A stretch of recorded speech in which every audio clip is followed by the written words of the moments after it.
Okay, well, my camera turned on, so I must need to talk about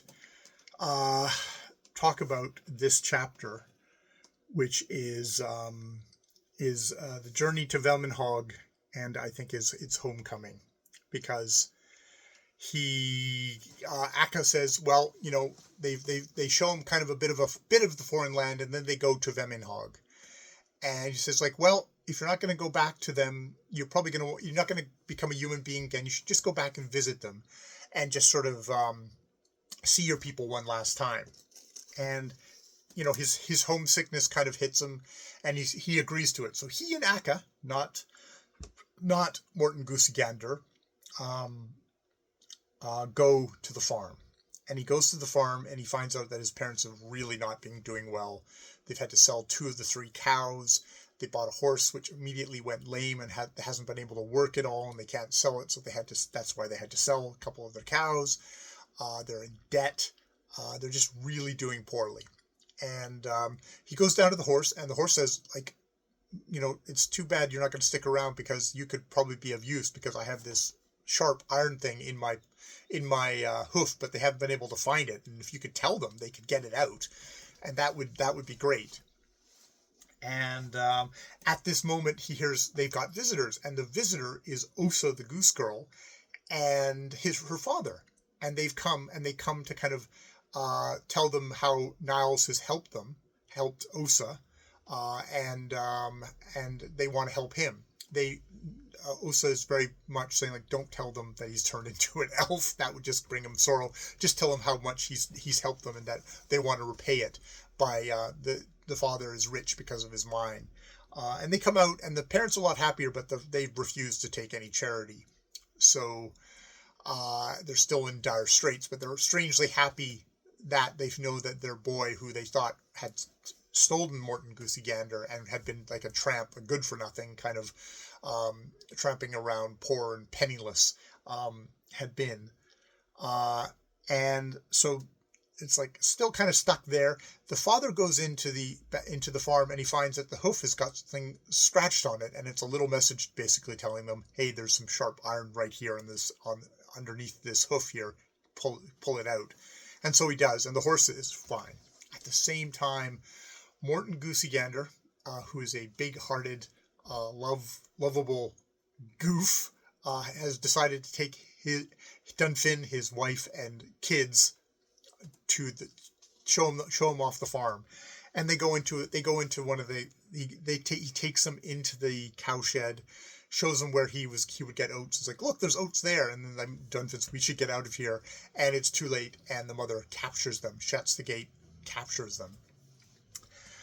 So they're on for the chopping block, because apparently Morton Goosey Gander, this is like, I think the first footnote I've actually seen in this.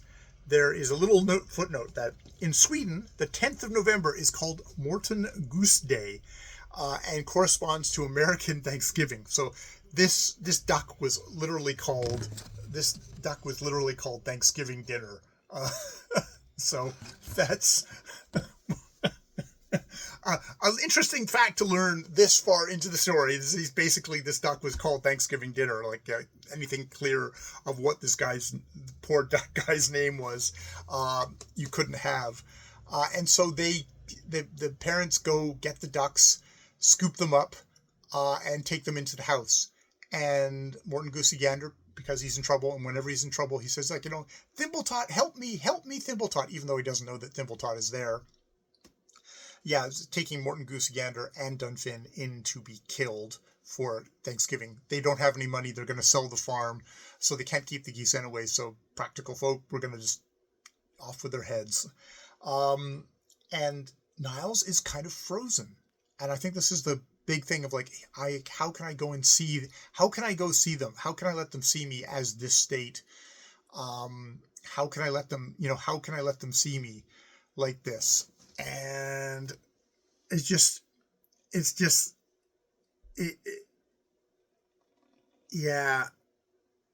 yeah. What does he say? In a twinkling, the boy remembered all that he and the Goosey Gander had suffered on the icebound lakes and stormy seas and among the wild beasts of prey.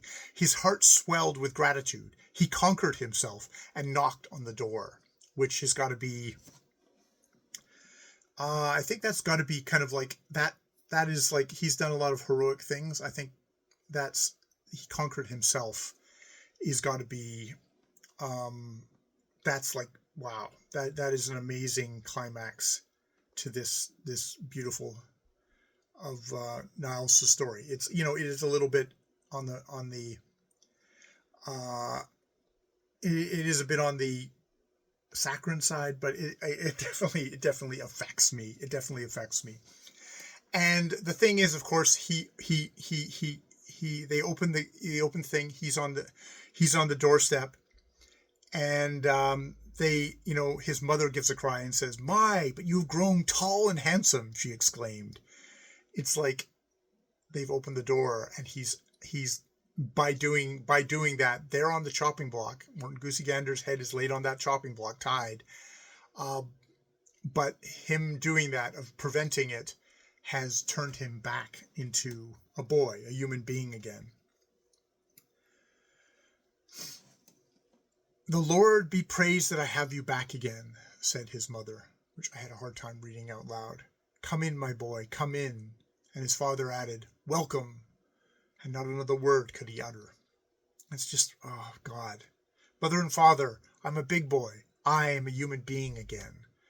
And one could argue he's truly now has become, truly become a human creature. So yes, there is a final little coda, which I will read tomorrow, the parting with the wild geese. But wow, I really fucking impressed with the Wonderful Adventures of Niles. This is a beautiful book, and I'm so glad that I found it in a advent calendar book quiz and went, oh, that's in my time period. I'm so glad I found this, because this is a large, beautiful book. It's a beautiful book about Sweden, and it's a beautiful book about just being a human being. It's a beautiful book about how Akka, when they part, and Niles is afraid this may be the last time they're going to see. He says, like, look, if you become a human being again and you have sway, could you intercede for us dumb creatures, and like let them set aside in this giant country just a little bit, where us animals can live without being constantly hounded and hunted and persecuted, that we can be allowed to live, that, you know, maybe human beings don't deserve the entire world. This isn't all yours. Some of this you maybe should share with the other creatures who live here. And it's a beautiful environmental message as well. So I appreciate it on a couple of levels: historical, social, mythological, ecological, most definitely. Yeah, it's wow, great book. And let's do this final. We'll do this, the parting with the wild geese, where I'll probably be a blubbering mess, and we'll go from there. More videos later.